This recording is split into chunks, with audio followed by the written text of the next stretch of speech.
quite aptly, we will be welcoming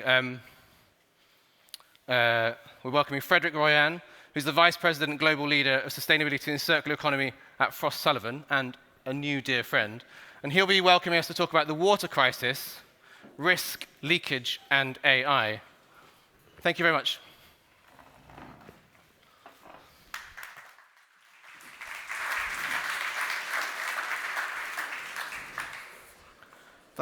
Thanks, Carl. And yeah, well, there you go, to the edge. Yeah.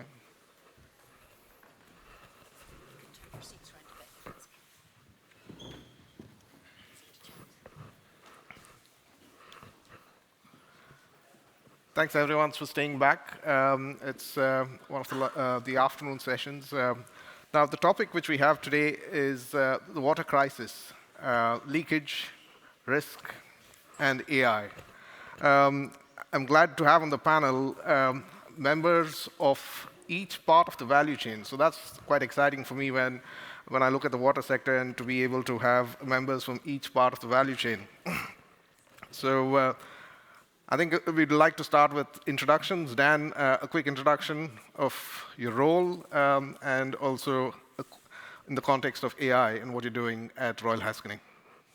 Thanks. So yes, Dan Van Ness, I'm a product owner, ML engineering at Royal Haskoning. So what we do is we build the infrastructure to, at scale, provide predictions of neural networks within the water sector. So currently we're supporting about 20,000 neural networks that run live and make predictions to help the water sector. Yeah. Thanks. Corey? Hey guys, so there's a phrase that floats around the water industry. It's that if climate change is a shark, then water is its teeth, meaning that the way we feel climate change is often in water, both in its absence and its abundance, right? Both in drought and in flooding. And so with that in mind, it's just important to contextualize what the water crisis is and how it applies to climate change. So I'm the Chief Innovation Officer at Vector Center. We're a startup on water risk. We look at global water risk.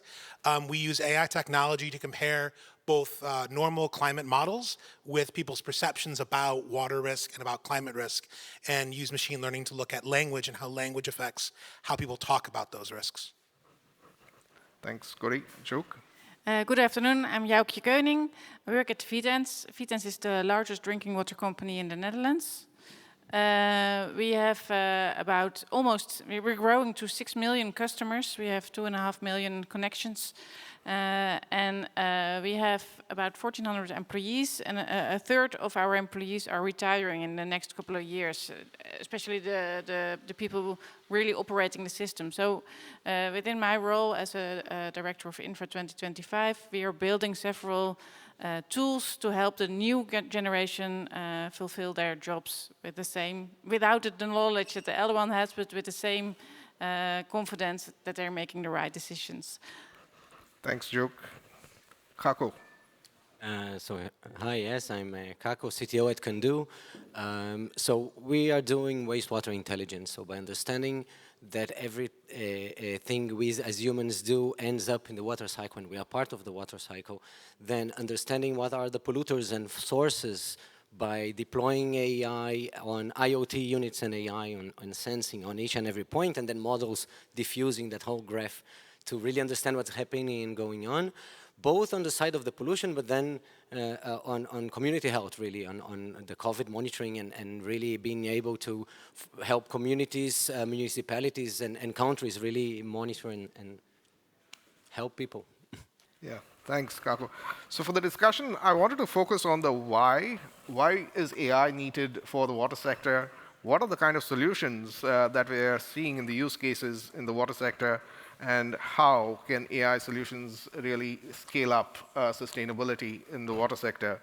Dan, I mean, if you could start, from the perspective of a design engineering consulting firm, why is AI important for the solutions and services that you're developing for the clients?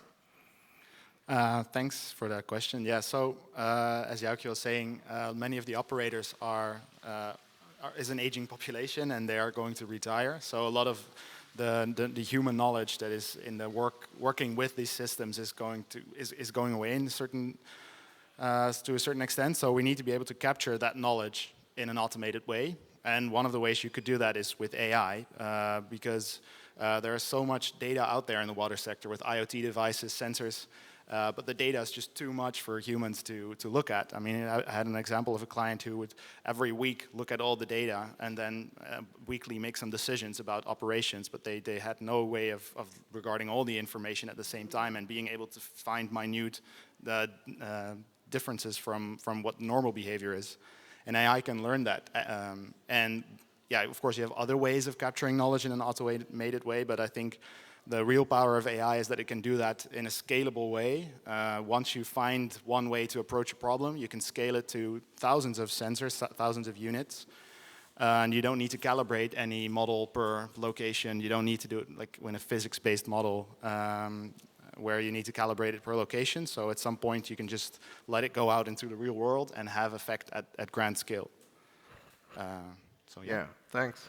Cody, the kind of what should I say, solution that the Vector Center has developed, when I look back, there's a certain genesis to it when you look at day zero and how day zero was one of the key challenges the cities were facing, right? But what was the key reason that Vector Center saw as a challenge to be addressed and in starting and initiating the solution that you're developing at Vector Center? I'd go back even one step before day zero, right? And I'll go back to sort of India in 2006. Coca-Cola was operating in India in 2006, and they were using water around farmers. And it was the perception of the farmers that they were competing with Coca-Cola for water. And in actuality, if the information could have been shared with them in the right way, they would understand that they were using above aquifer water, and Coke was using aquifer water, and there really wasn't much competition between them. Over time, there is competition, right? But in the very short term, and that sort of news sort of trickled out onto an actual protest against Coca-Cola, both in India, but where I was at the University of Michigan in America, they banned Coca-Cola from all of our vending machines. So there was a perception disconnect that Coke wasn't catching, the Indian population wasn't catching, and there was a reality about who was using water, right? And so that's where we kind of started out this process. But going to what he was saying, in the water sector with AI, there is just so much data in the water sector, and we rely a lot on remote sensing, right? And we kind of look at the atmospheric models that you might see with NASA or NOAA, and also groundwater models that also come out of those same sorts of entities, and we wanted to compare them to people's perceptions of things, right? And that's a really complicated problem to do, and to be able to layer that data in a certain way where you can add geography, time, and space, and some sort of variable, whether it's how much water's there, or how much people are talking about something, or even the way they're talking about it, like a sentiment analysis. AI was just the best solution for that. And so we started looking at it from a city level first, at a city and a sector level, and then because once you make AIs, you can expand them out to other areas, it makes it a much more easy way to do the problem solving. Yeah, thanks. Zhuk, from a utility perspective, what unmet needs that you've seen that are being addressed with AI? Yeah, well, we are quite a big company. We have 100 production plants. We have almost 50,000 kilometers of pipes in the ground. It is more than a whole round around the Earth. And what you said, it's so much data, it's not doable for people to handle this. And the people are changing. When they came into a production plant, they could hear if a pump was not running in the right way, or when there was a leakage outside, and you would wake them up in the middle of the night. People would say, "Oh, you have to close this or that valve," and then the customers won't get involved this much. But this is not necessary anymore. So we are building digital twins to help us to get a better overview, to can do some scenarios. What's the best solution before doing them in real, and also to train the new staff. Yeah, thanks. Kako, I think from Cando's perspective, right, AI is the foundation of the solutions that you're developing, right? So could you tell us, how crucial AI is in terms of the solutions and service, especially from the development side, but also how it's impacting the value to your customers? I think it's crucial. I think it's a sine qua non situation here, because As you can say, it's superhuman abilities on scale. So right, so we talked about it's thousands of points, thousands of it's a big network with a lot of layers for every city, right? So it is the base of everything, both on the applications of small, oh, is this relevant? Is this in a pollution event? What's the impact? So these kind of small calculations that a big system can find the invariance and then carry on different situations. But also the bigger picture and trying to really create this graph that you can infer things that weren't known before, some kind of knowledge elicitation even. A lot of with symbolic regression, I think it was mentioned before too. So yes, I think AI is the change that enabled this kind of work we are doing. But Yeah. And to just mix it around from this side, right? One of the things which I found quite exciting about Kando is when you'll develop the community health solution, surveillance solution during the pandemic, testing times and the need of a solution, and you came out with that. Could you tell us, share a bit more of that experience? What was the thinking around the organization? How did you mobilize? Because here people are important, not just within the organization, but also the other stakeholders. How did you mobilize it? So if you could talk us a bit about the community health surveillance solution that you developed. So first, impacting people's lives is like the first phrase on our mission, right? So that's what we are here to do. And so yes, we understood then that wastewater intelligence and monitoring and understanding the behaviors underground and connecting them to behaviors overground, and then mostly on pollution, we understood there is this connection, if we can do something with that. And then we understood, and it started to the science, right in the beginning, 2020, March, I think, KVR came with their paper, we published the preprint in May. So a huge community of science and startups started to work together on this and footnoting preprints and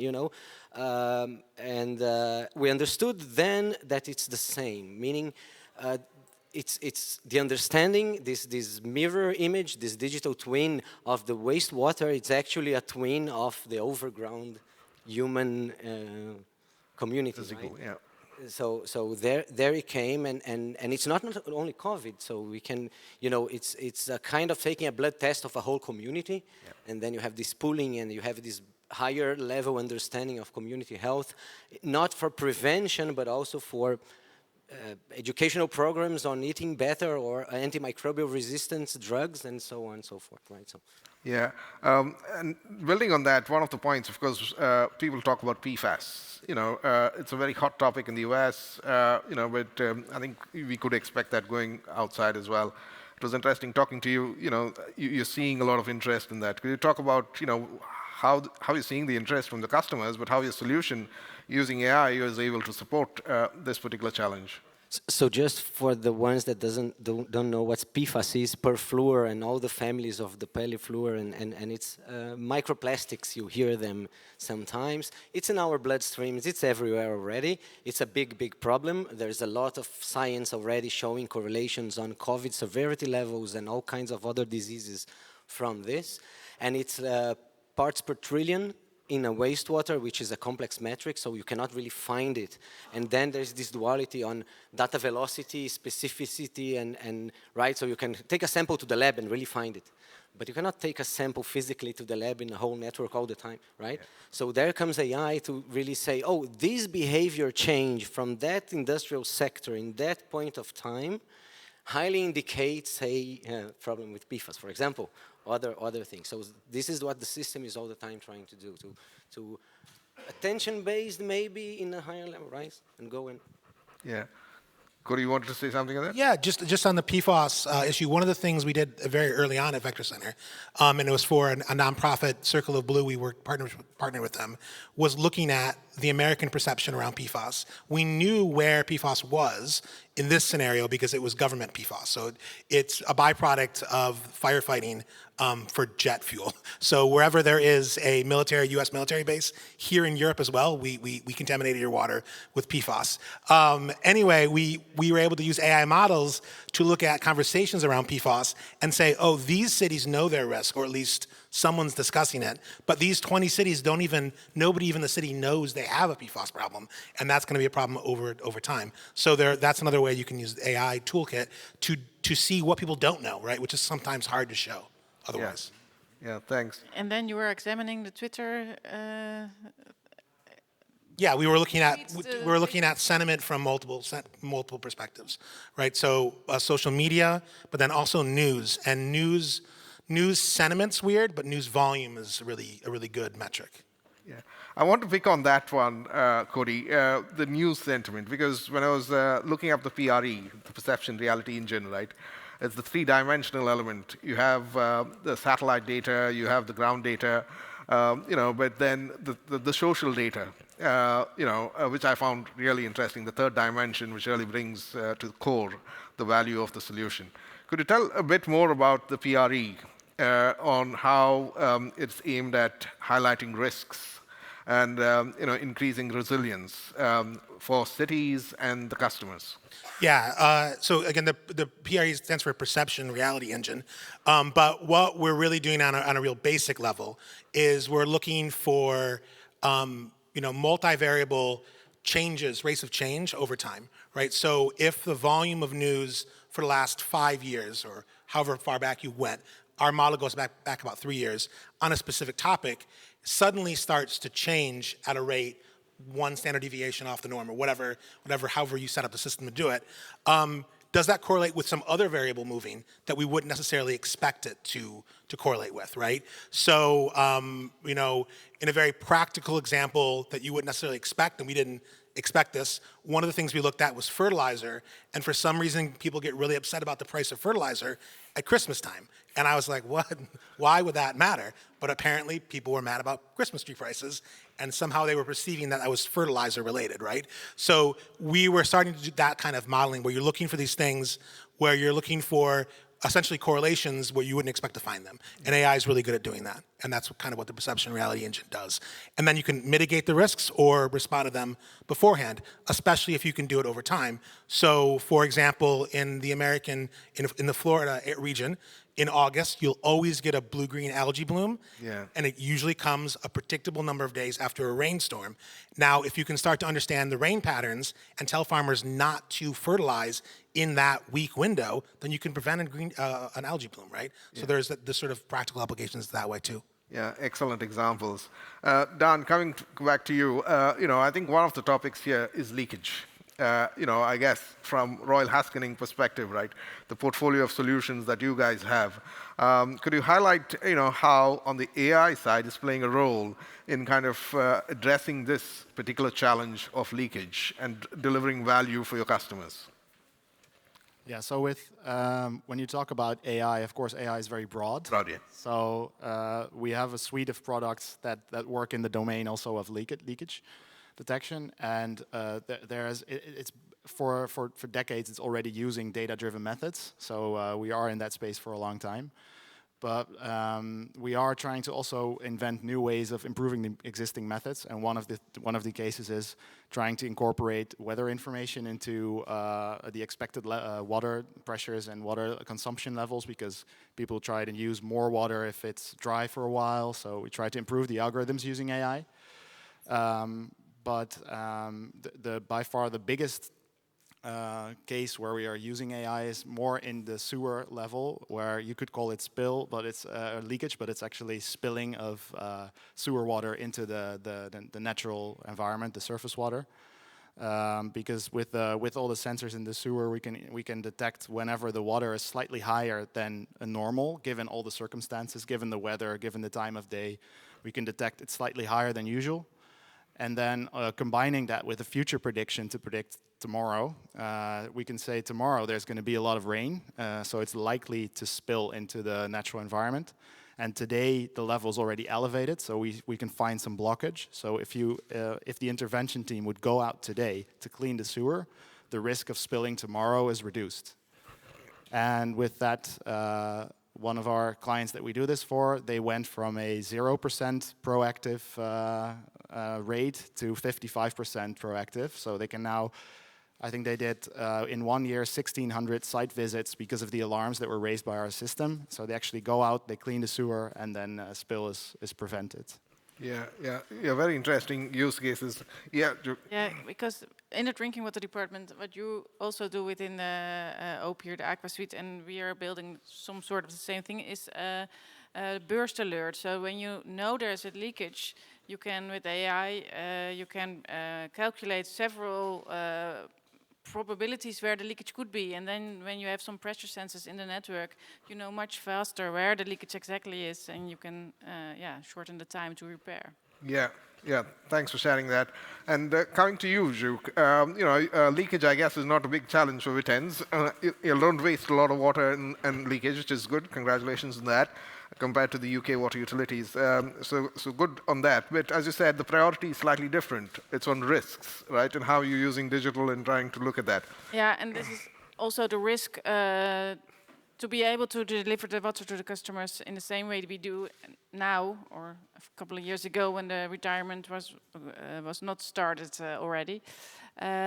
So we want to be able to give the same service to the customers. Customers are getting more asking, demanding. They want to have better information if there's a problem, how soon it will be fixed, things like this. So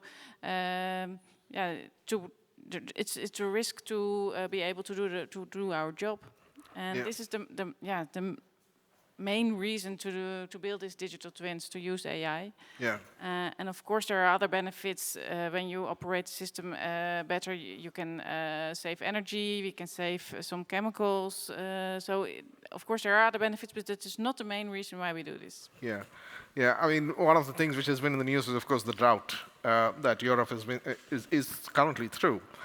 So as a utility, how do you see digital playing a role in enhancing resilience? Possibly not now, but looking ahead.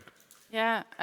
Now, of course, because of the drought, people are using more water. What you already said, they are gardening, watering their garden. I think maybe filling some swimming pools.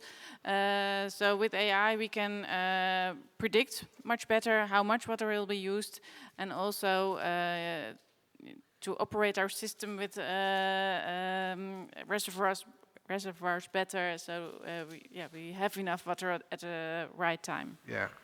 If I may, just something here that I starting to see some utilities in Israel. Of course, we have this problem for a long time, so the water is reused. But even the United States really reusing the wastewater, and then we are enabling that by knowing what is being reused, but out of choice, really. Yeah. I think I want to take a couple of questions before I have the last question here. So, anyone have questions on the water crisis? No? Good. I think one point which I want to talk about, I talk about the 4 Ps when I look at the transition of the water sector, right? Process, then people, planet, and then we have partnerships. Just focusing on the partnerships bit right now. Could you talk about the kind of partners, I guess for you, Juk, who are your key partners on the digital journey that Vitens is taking on board? Well, I am here also as a representative of the Swan. So this is also a great network where lots of other drinking water companies from all over the world, but also vendors, engineering companies. Yeah, it's really great. And we work together with a couple of water companies in Europe, very closely with Anglian Water in England, with Global Omni in Spain. We have the same challenges. We are all utilities, municipalities. We don't need to make profit, so it's great to learn from each other and not to make the same mistakes as somebody else already made. Yeah.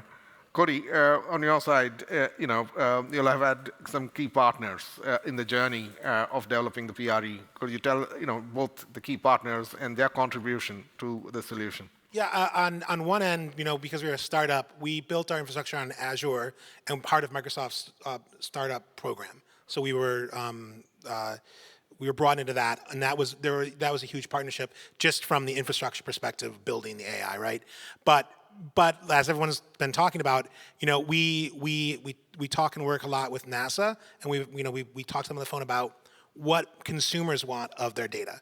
And a lot of the data sources that exist, especially open data sources that come from big governmental entities, they want people to use their data, right? They create it, it exists, but no one's using it for any particular reason. And so there are a lot of opportunities where then you can go talk to those entities and they want to work with you and they want to share the data with you. Even from when we work on private sector projects, I'll go to a municipality because they'll have a treasure trove of data anywhere in the world. And they're like, yes, please do something with it because we don't know or we're not using it that particular way right now. So there's lots of opportunities in partnerships to get data, and then finding synergies on sort of who can do what with that data, right? Because we're a small company, we have to find partners that work with us on analysis sometimes, or on secondary, work that wouldn't necessarily be done in-house, right? Yeah, thanks. Kako, on your condo organization, in terms of partners, how crucial have been partners in terms of both developing the solutions, but also taking it out to customers and scaling?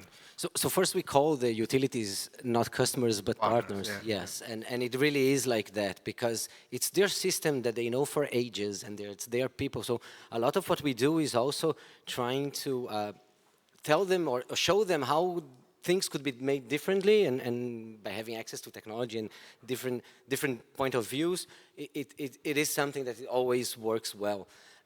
They have the data, they have access to the data, and they want to help people and do. So we need the data, and we know how to help people. So yes, that's something that happens a lot. But even on the R&D, so a lot of research with academics and the Ministry of Health. So the COVID and all the community health, of course, a lot of academics involved, and we also do a lot of that. And sensor the design, and there's a lot of things that happen that we are not doing in-house. So really with partners. Yeah, we're just running out of time, but Juk, I think wanted to spend time on that last point. I wanted to ask you on the Infra 2025. Could you talk a bit very briefly on what it is and what kind of opportunities it provides for AI in the future? Yeah. Now, as I mentioned already, we have 3 digital twins. We are building one on the production plants. That's about the quality of the water. We have Opier, that is a product for Royal Haskoning DFV, which is in a broader area where there are several production plants and about the water division in this area. And also the digital twin on the distribution area, where we can look at leakages and things like this. And then we have also the smart meters. There's several projects on this. Yeah, thanks. We're running out of time, but I'll just take one call for action. Dan, starting with you, there's a spectrum of people, university students, other partners. A call for action from you, Corey, and then we'll go around. A quick call for action in terms of AI and how it can support the water sector. So if you work at a water utility and you have a project that is in proof of concept stage and you have a great model that can provide value in the water sector, please contact me so we can find out together how you might be able to go to the next stage of what the challenges are from going from a proof of concept to AI in production, because we had a lot of experience with that over the last few years. Yeah, Cody, a quick call of action from you. Sure. I mean, I guess what I would say is that water is sort of everywhere, right? It doesn't seem necessarily sexy as a topic, but you use it in ways you don't even realize it every single day. So just it's not necessarily to the AI world, but to the greater world in general, is just be aware of what water means to you and what a lack of water would mean. Because we talk about climate change as an abstraction, but it's not. It's changed. Real, yeah. Like we're in it. Like we're at climate mitigation, not climate prevention, right? So, and water will be a big part of that. So just keep that in mind going forward. Yeah. Call for action, Juk, from your side? I would like to say just start with it. Make small steps, make a proof of concept, and just take one step at a time and begin. I would like to call the students that are from other areas and like data. Water is for you too, and there are a lot of startups with a lot of cool stuff going on. There are a lot of universities doing that. Look them out. It's important for all of us, and you are the ones that it seems to be solving that in the end. So thank you. Great. Thanks to our speakers. Thanks for your thoughts. And thanks for all for staying back for the session. Thank you very much.